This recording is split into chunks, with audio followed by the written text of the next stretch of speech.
pritong tilapia ng kapitbahay.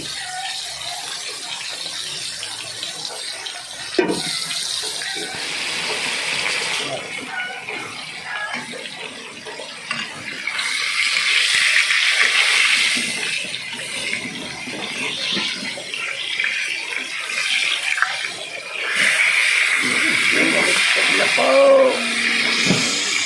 Ayan na po. Mahangin dito sa amin, guys. Okay. Meanwhile, Bigisa na tayo ng ating sawa na, guys, kung ano-anong ulam. Ulam probinsya muna tayo, guys. Sardinas, papaya. Papayang ginisa sa sardinas, guys, ang ulam natin ngayon. At sawa na. Ginisang sardinas na may papaya with matching pritong tilapia. You know, ano yan, isang ano lang, guys, isang sardinas lang at kakaunti naman yung papaya ko.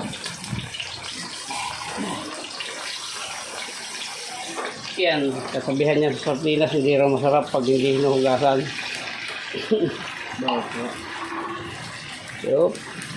Bechin. Hugasan na ang lata. Hanggang pakukuloy lang natin yan at lalagyan natin ng asin. Yes, lalagyan natin ng asin.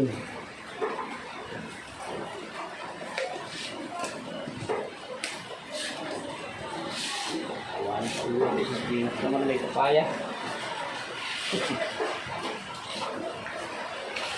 Kaya guys, yung ating papaya hinog na yung iba.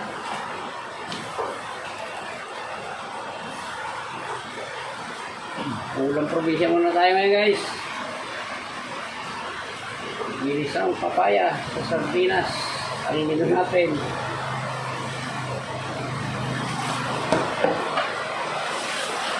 Yan na. Umulo na.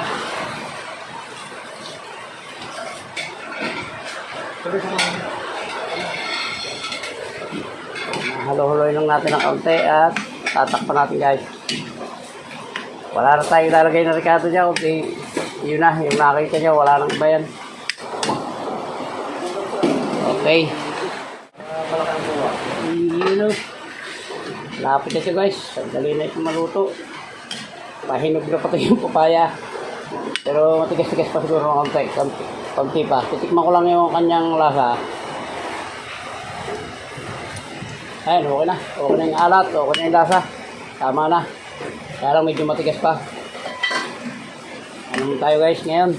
Buhay ulam probinsya muna tayo. Pero ito yung pang mini event, guys. Papaupo ko sa asin ito mamaya. Pag-ari ko magluto.